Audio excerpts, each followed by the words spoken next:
가끔 정사를 읽고 싶어 제게 문의하시는 분들에게 전 이렇게 답변해 드립니다. 정사를 추천하지 않는다고요. 나관중이 우리를 위해 삼국지연이라는 대작을 남긴 마당에 읽기도 힘든 정사를 꾸역꾸역 읽을 필요 없다는 게 제 생각입니다. 혹자는 이렇게 말할지도 모르죠. 거 삼국지 그거 저도의 유비빠가 쓴 판타지 소설 아닌감? 분명히 말하는데 저는 촉바도 윗바도 아닌 삼국지빠로서 나관중의 삼국지연의를 평가절하하는 그 어떤 표현에도 동의하지 않습니다. 나관중이 비판받을 부분이 아예 없는 건 아니지만 대부분 나관중이 첨가한 MSG는 권선징악이란 주제의식을 바탕으로 민중들의 요구를 반영한 것이었습니다. 즉 나관중의 가장 탁월한 점은 유비를 주인공으로 내세워 독자들의 몰입을 유도함으로써 읽기 편하면서도 손에 땀을 주게 하는 서사를 완성했다는 점 입니다. 하지만 이 탓에 유비 진영 쪽에 분량을 몰아준 것도 사실인지라 수많은 촉발을 양산한 주범이기도 하죠. 그래도 요즘엔 정사를 비롯한 다양한 삼국지 매체가 많이 퍼진 덕에 나관중의 촉한 정통론에서 벗어나려는 시도가 부쩍 많아졌습니다. 이미 유비보다 조조, 관우보다 장려를 선호하는 사람이 충분히 많으니까요. 그런 점에서 저는 더더욱 나관중이 시대를 앞서간 천재라고 생각합니다. 왜냐고요? 나관중이야말로 역사상 조조의 재평가에 가장 크게 공헌한 사람이거든요.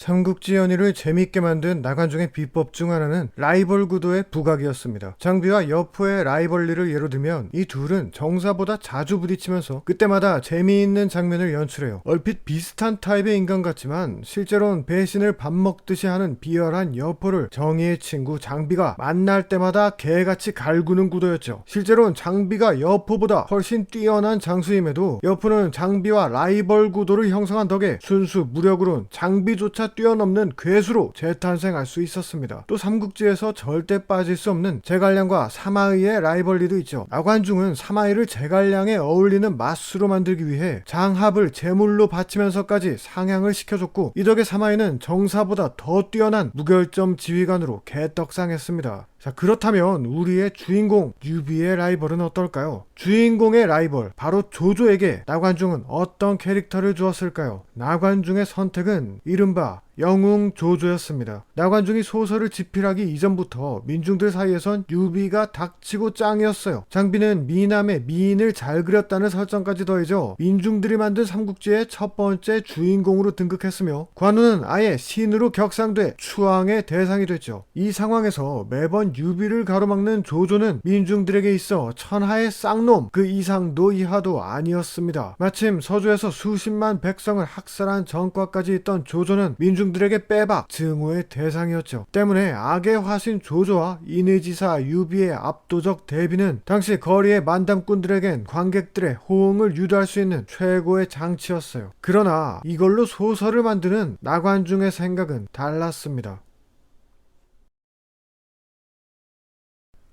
훌륭하게 삼국지의 에필로그를 시작한 나관중은 유비가 보잘것없는 관직을 받고 무시당하는 과정을 통해 아직 미약한 주인공의 한계를 보여줍니다. 그러면서 그간 유비를 따라 진행되던 스토리도 전환점을 맞게 되는데 여기서 나관중은 새로운 주역을 앞세워 훨씬 흥미진진한 에피소드를 만들어냈어요. 바로 조조의 동탁 암살 미수 사건이었습니다. 저는 이 에피소드를 나관중이 지어낸 이야기 중 최고로 꼽은 바 있는데 첫째, 고관 대신들이 동탁 욕도 함부로 못해 질질 짜고 있는 걸 조조가 큰 소리로 비웃는다. 둘째, 조조는 왕륜에게 절과 함께 칠성검을 받고 친히 동탁 암살을 위해 걸어 들어간다. 셋째, 동탁이 갑자기 깨어나 실패하자 조조는 되려 칠성검을 바친 후 빠져나온다. 이 세 가지 대목으로 조조라는 캐릭터를 독자들에게 완벽히 각인시키기 때문입니다. 실제로 조조가 동탁을 꺼려 고향으로 도망간 기록 하나만으로 이런 에피소드를 창조해낸 자체도 놀랍지만 여기에다 여백사 사건과 진궁의 배신 과정을 갖다 붙인 건 정말이지 거장의 솜씨였어요. 게다가 이후 황제의 칙서를 위조해 반동탁 연합을 창설하는 모습까지 부여해 그동안 주인공처럼 보이던 유비는 조조의 하위 호환처럼 보일 지경이죠. 자신보다 높은 위치의 사람들을 큰 소리로 비웃는 비범함, 칼을 차고 동탁을 죽이러 가는 행동력과 패기, 실패하자마자 잽싸게 태세 전환해 상황을 벗어나는 잔꾀, 지금 시대에 조조를 재해석한다는 수준이 지나친 신격화로 인간미라고 넘는 번지르르한 껍데기에 불과한 걸 보면 오히려 나관중의 삼국지연의에서 한 수 배워야 할 것입니다.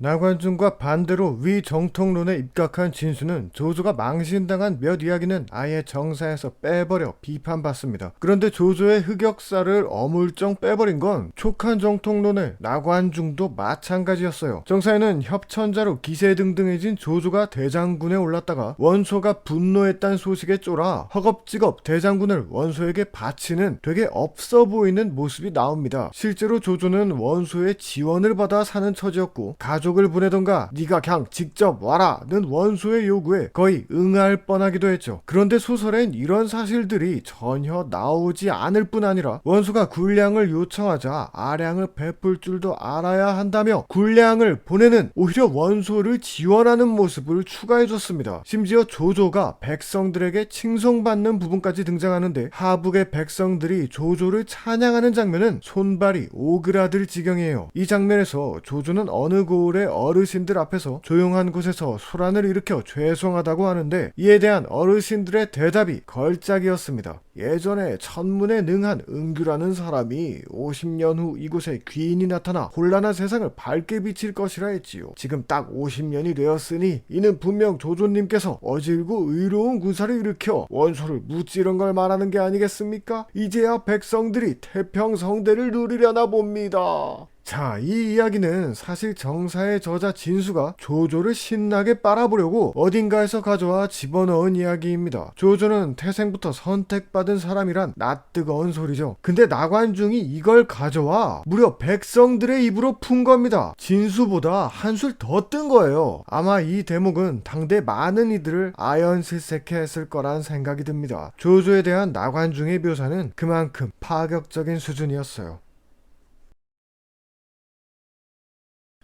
하지만 나관중에게도 한계가 있었으니 바로 천하가 유비, 조조에 의해 통일되지 않았다는 점입니다. 때문에 삼국지연의는 다음 세대로 스토리를 이어가야 했고 제갈량의 등장이 그 기점이었어요. 그런데 나관중은 2부의 주인공 제갈량을 띄우기 위해 좀 극단적 방법을 썼는데 그게 1부의 주인공 유비와 조조를 세트로 바보 만드는 것이었어요. 정사의 유비는 방망파에서 하우돈을 무찌른 장본인이었지만 소설에선 제갈량에게 대장인수를 넘긴 무지성 인간이 되어버리고 조조는 적벽 한중에서 제갈량에게 탈탈 털리며 새시대 희생양이 되고 말죠. 특이한 건 그럼에도 조조는 명실상부 군주계 최강이었기 때문에 제갈량이 쩔어 보이지 조조가 딱히 호구 같아 보이지는 않는다는 겁니다. 이는 그만큼 나관중이 심은 조조의 이미지가 잘 먹혔다는 증거죠. 물론 조조가 유복을 술김에 죽이거나 유종과 최부인을 살해하는 것 등 정사에는 없는 조조의 악행들도 나오지만 실제로 억울하게 많은 사람을 죽인 조조의 잔악함을 고려하면 거의 터무니없진 않다고 할 수 있습니다. 이는 조조가 반동탁 연합을 일으키는 것, 삼국의 군주 중 유일하게 방통을 실력으로만 평가하는 것 등이 마찬가지로 지어낸 얘기면서도 정사의 조조와 비교해 터무니없지 않은 것과 같죠. 다음은 소설에서 조조의 첫 대사입니다.